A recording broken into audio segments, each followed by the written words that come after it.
Hi everyone, it's Jonathan Quayle again. Firstly, my apologies for not sending you an email for so long. It's been about 7 weeks actually, I must confess. I was delivering my Art of Letting Go course for 6 of those weeks, and it was pretty intense. Someone actually said, one of the participants said, I've never seen a course where the facilitator works harder than the participants. So put in a lot of effort, but we got some great results out of it. There was some amazing shifts and transformation that happened. So I'll talk a bit more about that at the end of this video. But subject of today's video is it's a reflection on the quote, Lifebuilder reflection on the quote that I've chosen for today, which is on leadership and a higher purpose.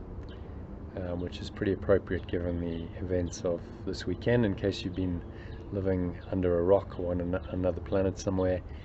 The Springboks won the Rugby World Cup for the 3rd time, which led to a lot of celebration and a lot of happiness and joy. So I'm going to talk a little bit about that and why I believe they won, related to this quote really, which is by an Indian spiritual teacher and also a corporate consultant called Dr. Amit Ray. And this is what he had to say. He said, in essence, leadership is the calling to a higher purpose. Leadership is a calling to a higher purpose. And that's really what I want to talk about today, because you could clearly see that in evidence in the Springboks over the course of the whole World Cup, and in fact the last 18 months. 18 months ago they were in the doldrums. I think they were ranked out of the top 5 in the world. I think they had a very heavy defeat to the All Blacks, and it didn't look like they had any chance at all of winning the World Cup. And then the coach Rassie Erasmus took over, and he started putting in place structures. First of all, he chose a black leader who's proved to be very inspirational, a guy by the name of Siya Kolisi, as you probably know if you're South African. And he just started uniting the team. He started to lead the team in a direction where they were starting to believe not just in themselves and their ability to play better rugby, but in a higher cause. And I think that showed in this World Cup. In fact, in the lead up to the final,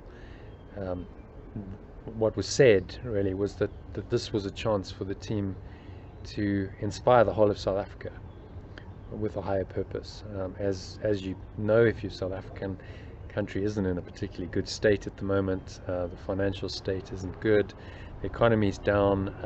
There's a lot of unemployment, a lot of crime. The country faces huge challenges, and I think in the face of that adversity, this sense of a calling to a higher purpose was really what inspired the Springboks, and that was called upon by Rassie Erasmus, the coach, and Siya Kolisi, the captain, when they were thinking about this match. In fact, during the whole World Cup, but particularly before the final, and they recalled a very, very positive memory. So we say we shouldn't live in the past. Sometimes we can draw some very positive inspiration out of the past. So 24 years ago, you may recall, South Africa just had its first election. Nelson Mandela was leading the country, and we had the World Cup in South Africa. I actually happened to be at the World Cup final, which is a great privilege, an experience I'll never forget. And I'll never forget the sense of unity that experience created. When Francois Pienaar stood up, and first of all, Nelson Mandela was a genius in that he wore the number 6 jersey as a show of affinity with the Springboks and a sign of reconciliation.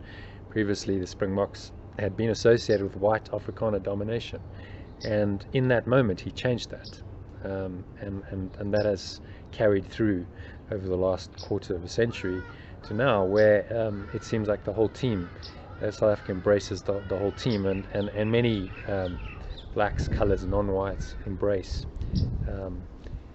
the Springboks. So it was a moment of genius, a moment of inspiration by an inspired man. And then that was reciprocated by the Springboks, and Francois Pienaar was the captain. He said, we've done this for 43 million South Africans. Sentiment which was echoed by Siya Kolisi in his kind of victory speech when he said we did this for 57 million South Africans. And I think that sense of a calling to a higher purpose, they were doing it to unite a country, to give people a sense of hope in difficult times, to create some joy, some happiness.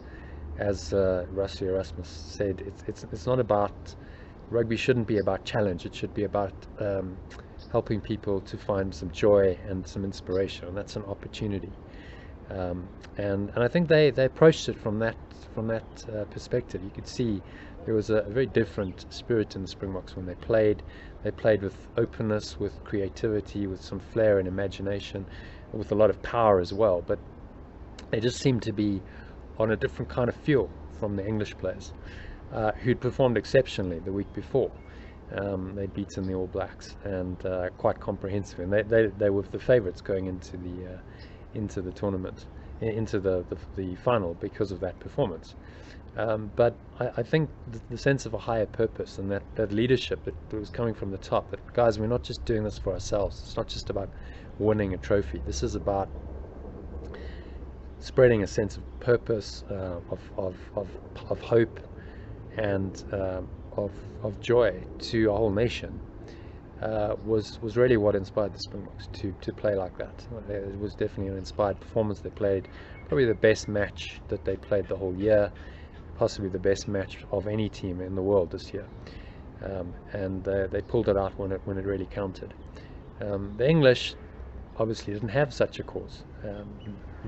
It's going on in England. Yes, there's Brexit, there's squabbling over that, but relatively the country is in a much better shape, so it's not like they were bringing the whole country together through their victory. It was, winning for the sake of winning, and I think that was really what made the difference.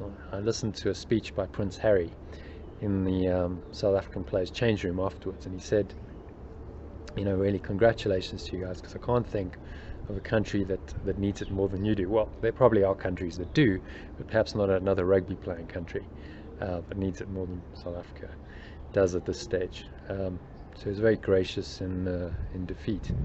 So the question is, how can you learn from that and apply it in your own life? You're probably never going to play a World Cup. You're probably never going to be able to inspire a nation. But you can certainly learn from the principles and become a leader in your field of influence, whether that's at work, at home, just by your simple presence, by being connected to a sense of a higher purpose, which is really to spread joy, to spread happiness and joy and a sense of hope. That was really what inspired the Springboks. You could do the same. You could be the same person, someone who inspires and therefore by definition leads others in a very positive direction.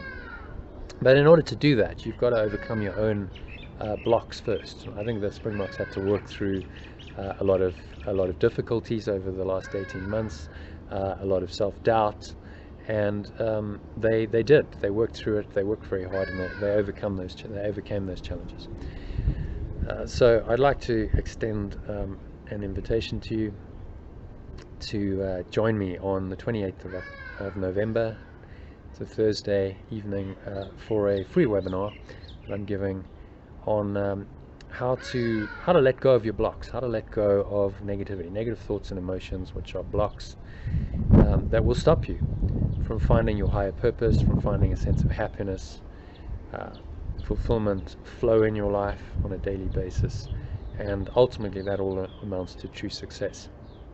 It's a free webinar, so just go to theaolg.com. You can see that on the screen below right now. Just to go to theaolg.com, and you can find out a bit more and register at absolutely no charge. I think you'll learn a lot from the webinar, and Whether you choose to take it further or not is up to you, but just the webinar itself could give you some massive inspiration and some guidance on how you can actually unblock yourself and live on purpose, live a life where I call it extraordinary ordinary. So you're not necessarily winning World Cups, but in your daily life you're an extraordinary and inspirational person, which is all we can really ask for.